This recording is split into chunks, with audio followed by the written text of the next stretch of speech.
¿Sabías que Pocahontas tenía solo 11 años cuando fue capturada por los ingleses? Aladino es un niño travieso y manipulador que haría todo por ser rico. Y Pinocho es una historia para asustar a niños desobedientes. Sí, lo entendiste bien, el video de hoy va a destruir totalmente tu infancia, porque sí, como yo, creciste con los clásicos de Disney. Sabes que Walt siempre tuvo la tendencia de decirnos que todas esas historias tienen un final feliz. Pero lo que nunca dijo es que los cuentos y leyendas de los que se inspiró nunca fueron hechos para reconfortar a los niños, sino para enseñarles una lección terrible.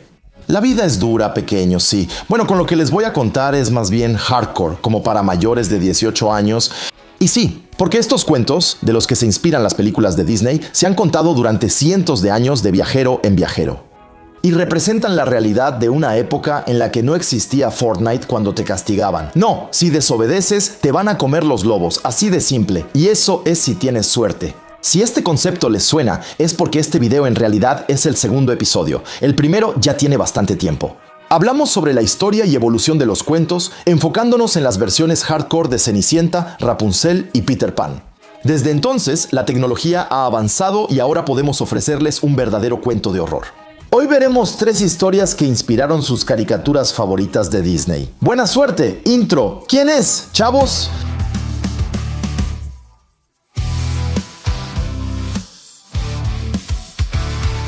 Número 1. Pinocho, el niño travieso. Les advierto, empezamos fuerte, aunque la historia del pequeño hombre de madera ya es trágica en la versión animada.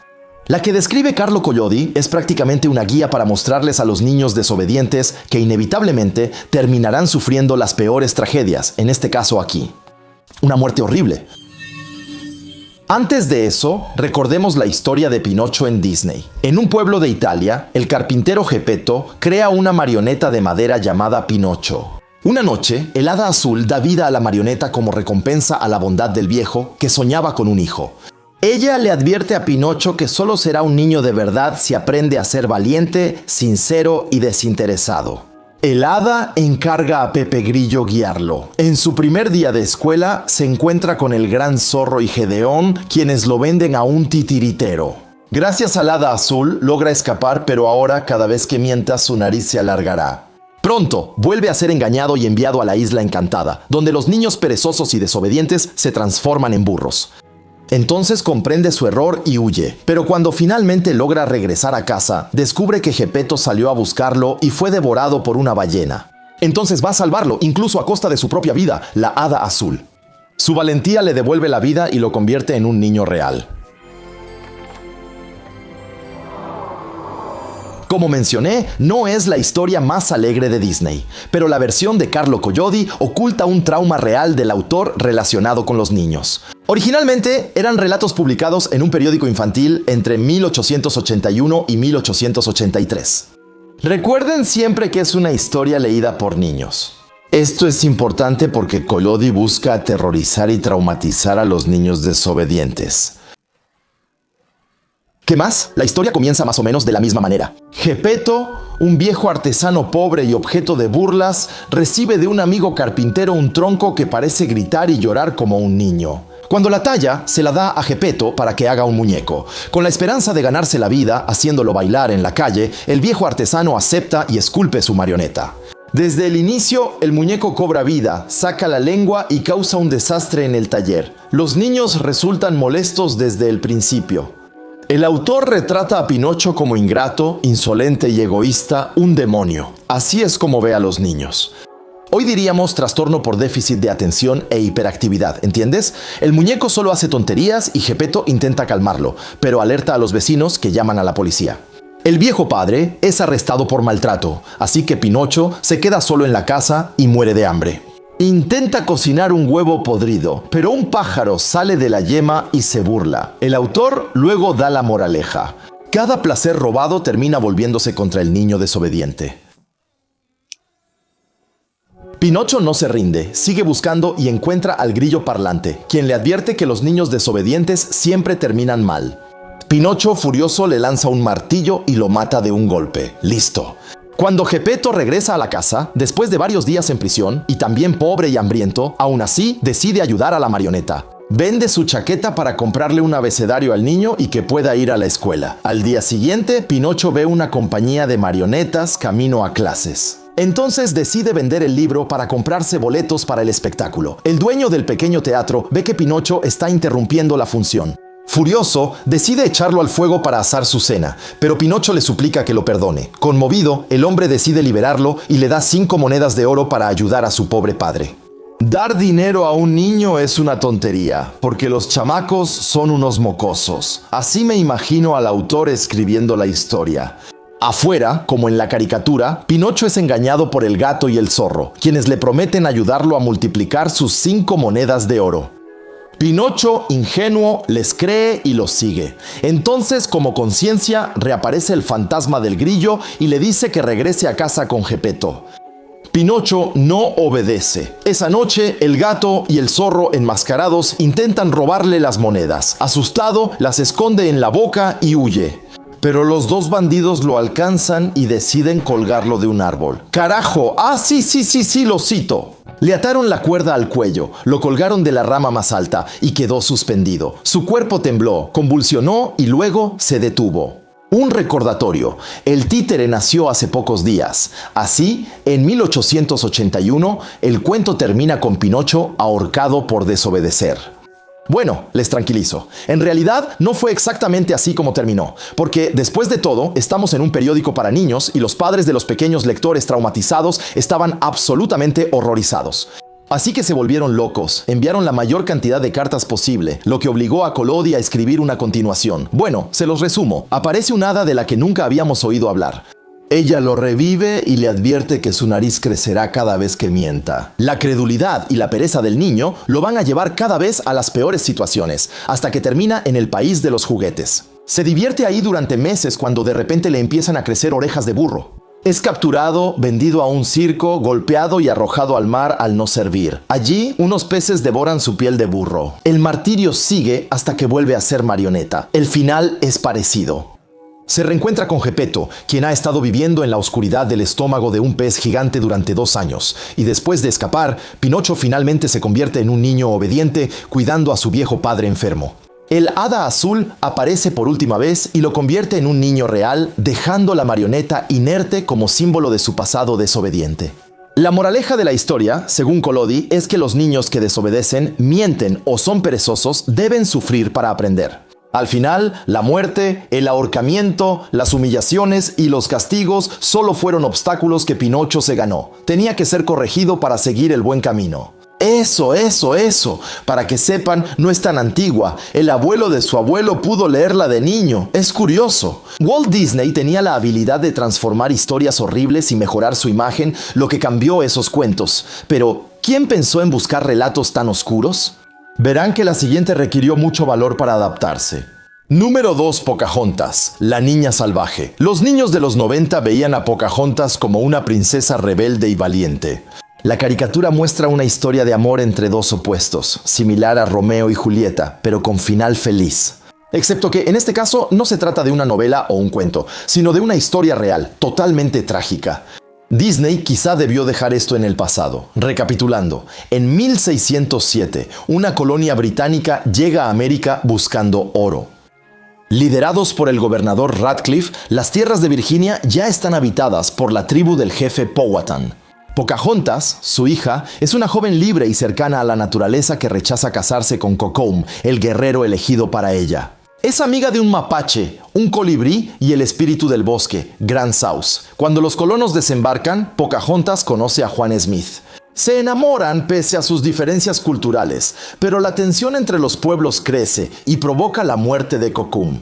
El hombre que lo asesinó es condenado a muerte por la tribu, pero Pocahontas convence a su padre de perdonarlo y así todos bajan las armas. Pero Radcliffe no lo ve de esa manera y aún así decide intentar asesinar al jefe Powhatan. Finalmente, John Smith se interpone y detiene la bala.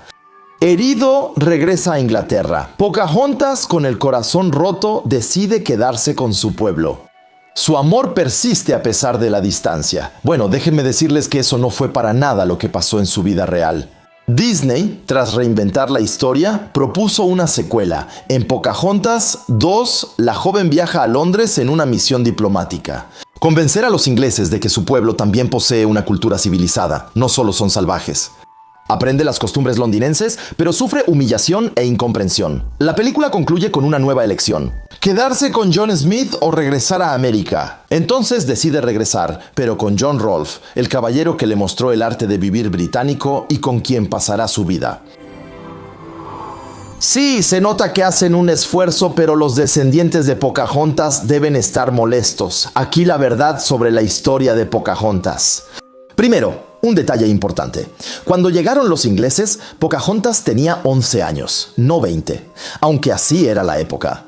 Eso claramente va a ser importante. Su verdadero nombre es Mataoka, que se puede traducir como la que juega o incluso la pequeña desvergonzada. Ella sí era hija del jefe Wahun Senacao. Llamado Powhatan por los colonos, es el jefe de un consorcio de 30 tribus en la región.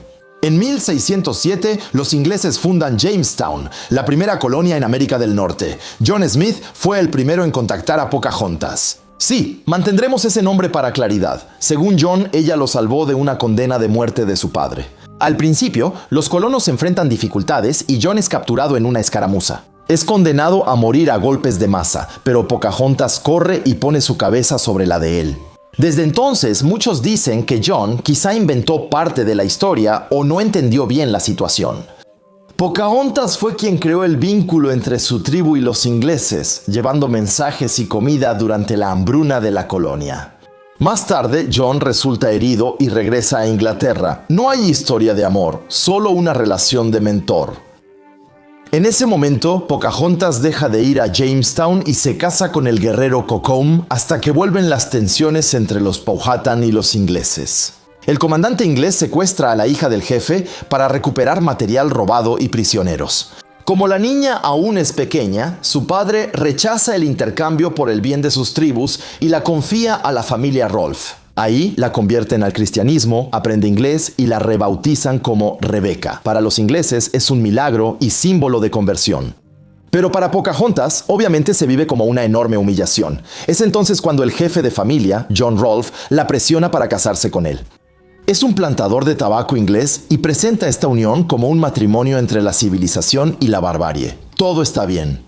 Un año después, tiene a su hijo Thomas Rolfe. Había que civilizar todo esto rápido. Después, debe acompañar a su esposo a Inglaterra para promover el proyecto colonial. Sí, en ese momento hablamos del mismo John Rolfe de Pocahontas II, el caballero. Ella es presentada en la corte como la princesa salvaje y se vuelve una atracción. Según John Speece, ella lo acusó llorando de traición cuando se reencontraron. Murió desarraigada a los 21 años. Entonces, ¿cómo? ¿No está realmente especificado? Los relatos hablan de una neumonía, una tuberculosis e incluso de un envenenamiento. Y nunca regresó a su casa desde su secuestro. Nunca volvió a ver a los suyos. Disney no solo adaptó un cuento, también transformó la historia de una joven oprimida por el destino y el colonialismo. Los amerindios ya conocen lo que vino después. Disney transformó uno de los primeros relatos de la masacre de la cultura amerindia en un romance inspirador, lo cual resulta aún más terrible que las historias sacadas de cuentos. Esperemos la tercera porque vamos a otra cosa. Pero antes les hablo de mi nuevo canal de YouTube, el secundario Buck Art Live. Ahí encontrarán todas mis transmisiones en vivo del Daily Buck Art, así como extractos inéditos. Así que, si quieren más contenido y les interesa, tienen un pequeño enlace para suscribirse justo aquí. Por cierto, el algoritmo de YouTube ha cambiado y sus likes y comentarios son más importantes que nunca. Eso permite que el video siga teniendo vida con el tiempo, así que no lo duden, amigos. Es muy importante para la supervivencia de este canal, se los agradezco. Seguimos con el número 3, La Bella Durmiente. Almas sensibles, absténganse. Si les molesta la falta de consentimiento en viejas películas de Disney, esta historia podría perturbar su sueño. La famosa Bella Durmiente, sola y dormida en una cabaña del bosque en el siglo XVII a.C., eso seguro solo puede salir bien, pero veamos la versión de Disney. En un reino lejano, el rey y la reina celebran el nacimiento de su hija Aurora. Entonces invitan a 3 buenas hadas, que como madrinas le otorgan dones mágicos, la belleza, la gracia. Pero antes de que la tercera pudiera ofrecer el suyo, que no era un liderazgo emprendedor. La ceremonia es interrumpida por la bruja malvada. Enojada por no haber sido invitada, maldice a la niña. A los 16 años, Aurora se pinchará el dedo con una rueca. Sí, una rueca. ¿Has visto las ruecas? No morirá, solo quedará como muerta. La tercera hada renuncia a darle inteligencia de premio Nobel y suaviza la maldición. En vez de morir, caerá en un sueño profundo que solo un beso de amor verdadero romperá. Sí, bueno, estamos en 1960, el consentimiento no importaba.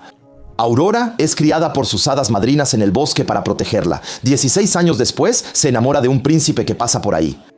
Bueno, belleza y gracia. Pero claramente le falta vigilancia a la pequeña, lo que hace que Maléfica rencorosa la encuentre y logre que se pinche el dedo con una rueca. Sí, Raversin, ¿viste que la hizo caer en sueño? Las hadas sumergen al reino en sueño y salvan al príncipe de Maléfica. El resto ya lo conocen. El príncipe Bellé enfrenta a la bruja dragón, besa a Aurora y vivieron felices con muchos hijos. Pero se pueden imaginar que en 1634 la historia no sucedió exactamente así.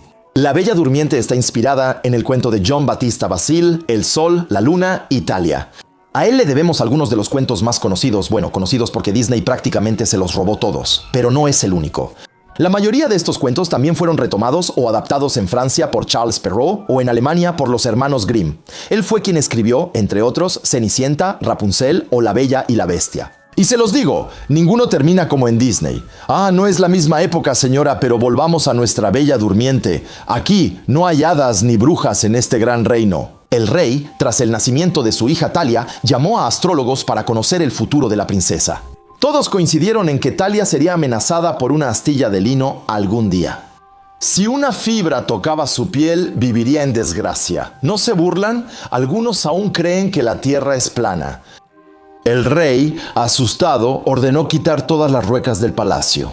El tiempo pasó y Thalia creció, curiosa, encerrada en su palacio, hasta que un día, una anciana, hilando tranquilamente bajo una de las ventanas del palacio, despertó su curiosidad. Obviamente, Thalia quiso probar esa máquina, o mejor dicho, esa rueca que nunca había visto, pero una astilla invisible de lino se le clavó bajo la uña y ¡pum! El coma. El padre, devastado, creyó muerta a su hija inanimada. Roto por el dolor, no pudo enterrarla. Entonces hizo que transportaran el cuerpo a una cabaña aislada en medio del bosque, sobre una cama de terciopelo. Luego se fue del lugar, cerró la puerta y nunca regresó. Años después, otro rey pasó por ahí y vio esa extraña casa abandonada. Intrigado, mandó forzar la puerta y encontró a Thalia acostada, dormida, con una belleza tan pura que creyó ver a un ángel. La llamó, la tocó, intentó despertarla, pero fue en vano. Bueno, ¿qué creen que hizo ese buen rey? Se apresuró a buscar a sus mejores médicos para sacarla de su letargo. Recuerden, estamos en 1634. Mejor se los describo. Como dice el autor, el rey, guiado por el deseo, recogió los frutos del amor. Bonita forma de decir que es un gran abuso. Así es, la niña no despertaba. Ojalá ahí hubiera acabado todo. 9 meses después, Thalia, aún dormida, dio a luz a gemelos, un niño y una niña. Unas hadas del bosque ayudaron alimentando a los bebés para que sobrevivieran. Sí, está bien, hay hadas. Un día, un bebé buscó amamantar, chupó el dedo de su madre dormida y le quitó la astilla de lino. Thalia abrió los ojos de inmediato. Ella despertó sola en una cabaña abandonada, rodeada de 2 bebés de los que no tenía ningún recuerdo, 2 niños a los que llamó Sol y Luna. El rey no dejaba de pensar en su aventura en el bosque. ¿Por qué no regresar? Nadie lo sabrá. Excepto que, esta vez, Thalia estaba bien despierta, con 2 niños en brazos, los suyos un poco avergonzados. El rey tuvo que explicarse, olvidando obviamente mencionar que era un enorme cerdo. Perdón, me equivoqué al decirlo. Él los visitaba en secreto cada semana. Excepto que el rey tiene una razón. Una reina que, como en los cuentos, está loca y es muy celosa. Ella descubrió a Thalia y sus hijos, los mandó secuestrar y ordenó al cocinero que cocinara a los bebés y se los sirviera al rey en la cena. Tranquilos, el cocinero salvó a los niños en secreto y sirvió venado al rey para ocultarlos. Pero la reina no había dicho su última palabra, también planeaba quemar viva a Thalia, solo que Thalia ganó suficiente tiempo para que el rey descubriera el engaño. Mandó arrestar a la reina y a sus cómplices. No, simplemente los arrojó al fuego y se casó con Thalia. En fin, la moraleja del autor. Agárrense bien, porque esto sí que está fuerte. Quien tiene un buen destino puede dormir tranquilo, pues las estrellas trabajan para él mientras descansa. Perdón, no entendí, discúlpenme. Ella tuvo suerte, Talia, porque su papá era un rey. Ah, qué chido. Ok, espero que no me odien por destruir su infancia y que les haya gustado el video.